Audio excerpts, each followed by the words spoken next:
Hey guys, this is Jam of jamonline.ph and today mag-unbox tayo and mag-hands-on ng isang bagong smartphone from Cherry Mobile. And it's the Cherry Mobile Flare S5 Plus. So in case you didn't know, Cherry Mobile has unveiled 6 new smartphones last week at their event. So 6 new Flare smartphones. We have 3 Flares na 5, S5 and S5 Plus, and then we have the X2, the Infinity, and S5 Power, which is the biggest, well, it has a very large battery, pero this is the bigger version of the S5, and the processing power isn't really a big, hindi siya ganong kalaki compared to last year. So the S5 Plus comes with a 5.5-inch Full HD IPS display. I believe that is already enough for you, for most people, for most consumers. And then we have a 32 gigs of internal storage. But don't worry, in case kulang sa inyo yung 32 gigs, there's a micro SD card slot para sa inyo. Pero I believe 32 gigs is more than enough for some people.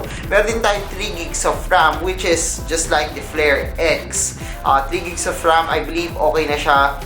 Multitasking, especially for web browsing, maraming applications, maraming games, you wouldn't have any problems. Again, hindi ganun kalaki yung leap niya sa processing power because this one is still using the MT6753 processor, which is I believe more than a year old already, but still more than enough for most users kasi kaya nyo patakbuhin ng games and applications without problems. Well, syempre, depende sa games na patakbuhin nyo. And then we have we have LTE and support for 700 MHz. That's the best thing about dito sa smartphone na to. The Flare S5 Plus now supports 700 MHz. So in case your network it supports 700 MHz in the Philippines, both naman supports 700 MHz.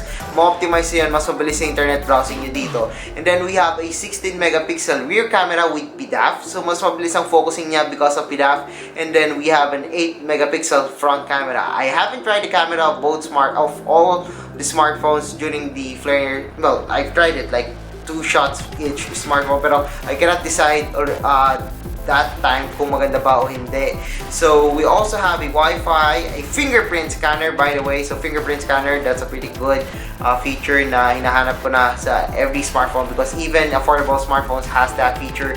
And then we have the 3000 milliamps of battery. I believe that is more than enough, but of course iba pa rin pag try natin na mag-review tayo nito, which will be coming soon at jamonline.ph. But for now, we will be unboxing and taking a closer look on the Flare S5 Plus. So tara, let's unbox this one and let's take a closer look on what's inside this box. Alright guys, so here's the Cherry Mobile Flare S5 Plus. So let's unbox this one.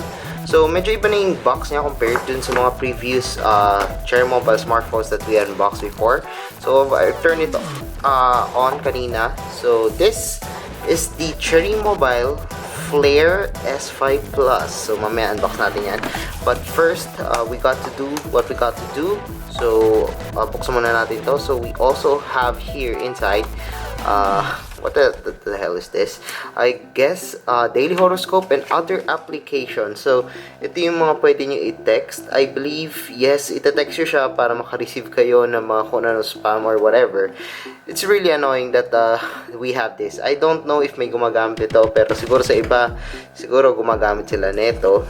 And then the Cherry Mobile Flare S5 Plus user manual. Yan. So we all have the manual. We don't need that. Then of course, we have the micro USB to USB cable.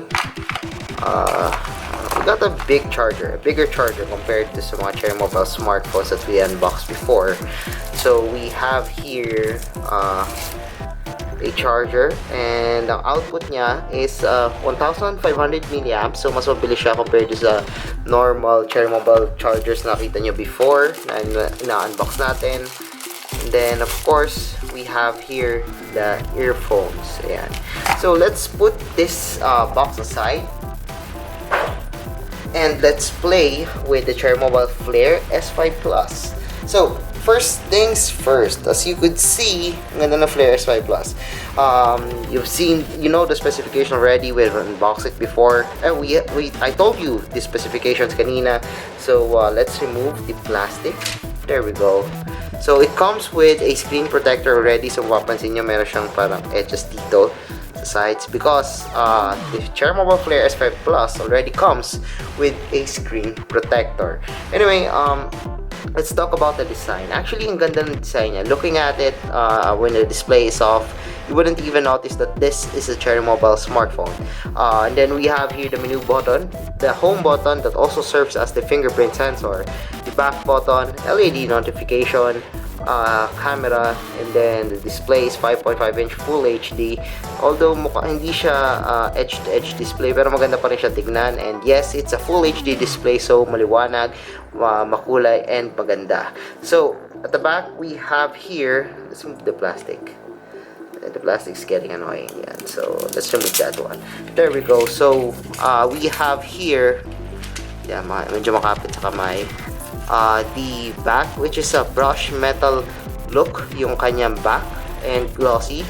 I guess medyo baka problema tayo dito with scratches. I believe medyo scratch prone to. And then pero gusto ko yung pagka-glossy niya. Doesn't have a hollow feeling. And pwede natin buksan actually likod niya. Yan. So gusto ko yung back na glossy. Gusto ko yung ganito. And mamaya may sabihin pa ako. And then inside we have the micro SD card slot sa taas. SIM card slots on both on dito. And then camera, LED flash. So yung sasabihin ko na kasi nauna ko yung pagtanggal ng back cover is yung ergonomics niya. It's actually pretty good kasi medyo yan ang fingerprint. Anyway, pretty good siya kasi look at that. May curves tayo dun sa left and right. So pag hinawakan niyo siya, mas madali siyang hawakan. And parang mukha siyang matangkad pag hinahawakan niyo. Actually, may pagka Note 7 pero not really Note 7 yung dating niya, which is I really like. And again, madali siyang hawakan even though na 5.5-inch yung smartphone. Hindi rin siya matulis dahil nga may curve siya. And then we have the metal frame in here. We have the volume button, the power button. Sa baba, we got USB Type-C. Wait, so I'm sorry, it's not micro USB kanina, it's USB Type-C.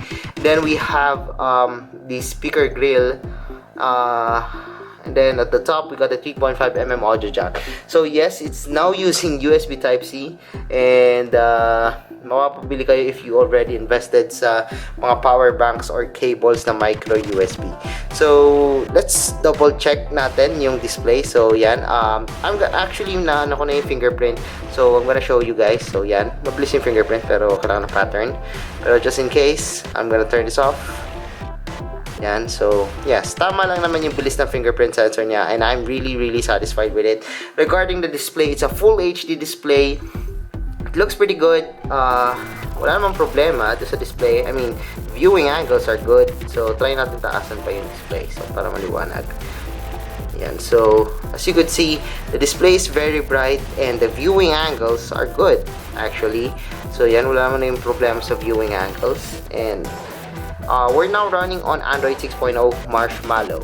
So as you could see, kakunti lang yung pre-installed applications, and what I like about Cherry Mobile is that their skin isn't filled with bloatwares, but of course we have some Cherry applications including the bonus load, Cherry Play, Cherry Prepaid, Cherry Fun Club, Movie Club, which lets you stream movies for free. Awesome app. Opera Mini of course, and other applications. So yun lang naman. So we also have the messenger, the default messenger, the contacts, yan, so call button. So yan, so let's try out the camera. So the camera is using so MediaTek camera. It's not Google camera or whatever. And then taking photos, yan, so mabilis naman yung pag-ano niya, although I cannot assure yet kung maganda ba yung quality niya. So let's see yung una nating shot with the S5 Plus.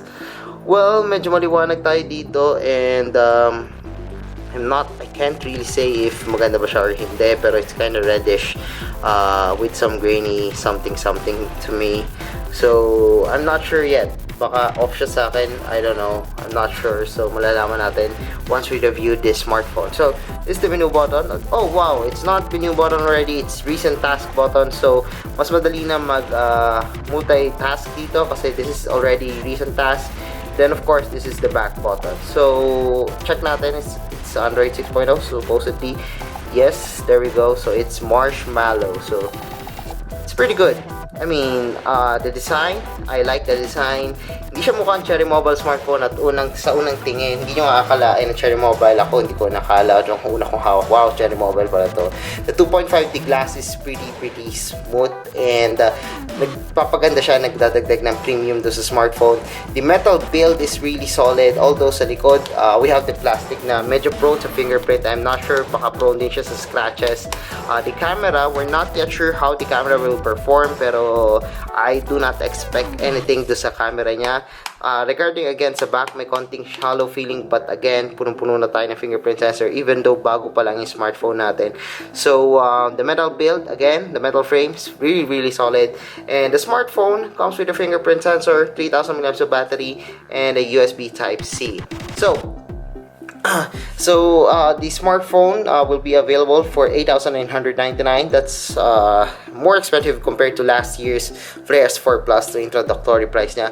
But compared to last year, I am more satisfied with what I'm getting right now.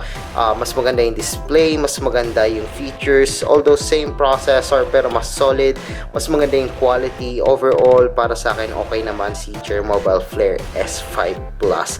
So if you want to know more about it, don't forget to check out my website at jamonline.ph. We will be posting our review of this smartphone there. So don't forget to check out my social media accounts at facebook.com/jamonline.vlog. Follow me on Twitter, Instagram, or whatever at jamancheta. So yeah, if you like this video, don't forget to give us a thumbs up. And if you haven't subscribed to my channel yet, well, now's the time to subscribe. So once again, I'm Jam of jamonline.ph, and thanks for watching our unboxing and short hands-on initial review of the Cherry Mobile Flare S5 Plus.